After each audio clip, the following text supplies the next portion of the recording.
আসসালামু আলাইকুম। আমি তারিকিন রাজীবের কৃষিকথা থেকে আজকে আমার ছাতকি কমলা বাগানে আসছি। কিন্তু মানে কষ্টের ব্যাপার হচ্ছে কমলা এত পরিমাণ ঝরছে কেন যে, এই দেখেন এই নিচেই যদি দেখাই, এই সাইডটা তো পুরোই ঝরে গেছে। দেখেন এই যে পাশটা পুরো সব ঝরে গেছে। আর ছাতকি কমলার সাইজও মার্শাল্লাহ অনেক সুন্দর। দেখেন এই পাশে কি পরিমাণ কমলা, মানে কী পরিমাণ যে কমলা আসছিল এই পাশটাতে বেশি, কিন্তু সেই কমলা সব ঝরে গেল, প্রচুর ঝরছে। এই দেখেন সাইজ, দেখেন কমলার, মানে এখনই যদি এই সাইজ হয়, এটা পাকলে তখন কি পরিমাণ সাইজ হবে। এই দেখেন কমলা,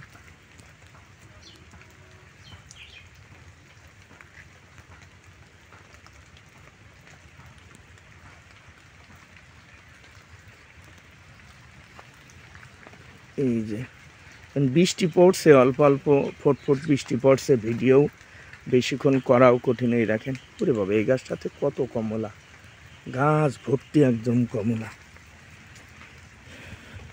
এই দেখেন মানে সাইজ, মানে আমি কোনো কমলার এত বড় সাইজ পাইনি। আমার অনেক কমলার তো প্রায় যেইগুলো ভালো জাত প্রত্যেকটাই আছে, কিন্তু সাইজের দিক দিয়ে মার্শাল্লাহ দেখেন কি পরিমাণ কমলা।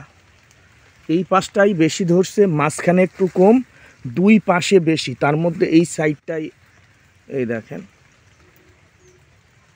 একদম ভরা কমলা।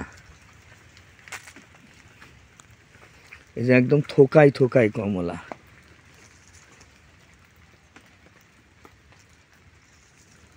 চমৎকার ধরছে আসলে। তবে কমলা যে পরিমাণ ঝরে, এই ঝরা দেখলে আসলে কষ্ট লাগে।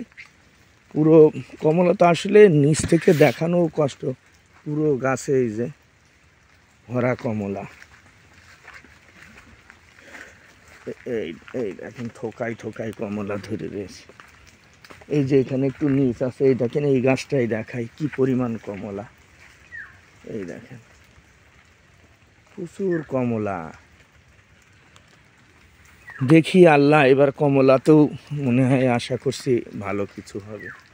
এই যে নিচ থেকে দেখাই, তবে আমার সাইজটা দেখে সবচাইতে বেশি আমার ভালো লেগেছে। এই দেখেন সাইজ কি পরিমাণ কমলা। এই দেখেন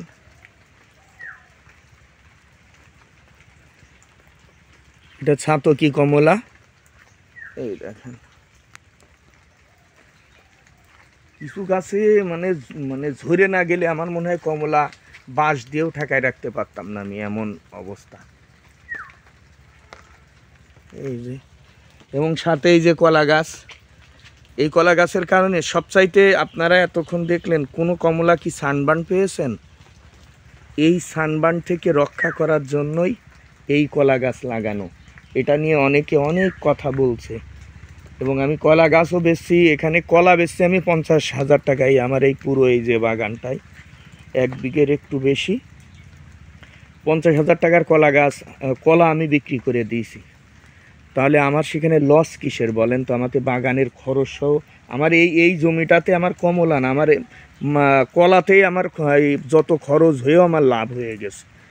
এই জন্য আসলে প্রথম দিকে অনেকে এটা নিয়ে অনেক সমালোচনা করছে, কেন কাজ করতে গেল, কেন কলা গাছ লাগালো, কলা গাছ লাগাইলে কমলা হবে না, কমলা নষ্ট হয়ে যাবে, অনেকে অনেক কথা বলছে। আমি আসলে ওই সময়টাই চুপ ছিলাম, কিন্তু আল্লাহর অশেষ মেহেরবানিতে আমার গাছে কোনো সানবার্ন হয়নি, ফলে কোনো গাছে না, ফলে কোনো সানবার্ন হয়নি। আপনারা বলার পরেও দেখেন, এই দেখেন ছাতকি কমলার সবচাইতে বড় সমস্যা হচ্ছে সানবার্ন, কিন্তু দেখেন সেই সানবার্ন কিন্তু আমার কমলায় হয়নি। এই দেখেন কি পরিমাণ কমলা, একদম থোকায় থোকায় কমলা। তবে বারবারই আমি একটা কথাই বলবো, আমি কমলায় আমার সবচাইতে ভালো লাগছে এর সাইজ। আমি যতগুলো কমলা পাইছি তার মধ্যে এইটার সাইজ যে কি চমৎকার সাইজ হয়েছে, এটাতেই আমি সবচাইতে বেশি খুশি। সাইজ দেখে, এটা পাকলে মানে এ গ্রেডের একদম মানে সর্বোচ্চ গ্রেডের হবে আর কি। এই দেখেন। তা সবাইকে অসংখ্য ধন্যবাদ। আসসালামু আলাইকুম।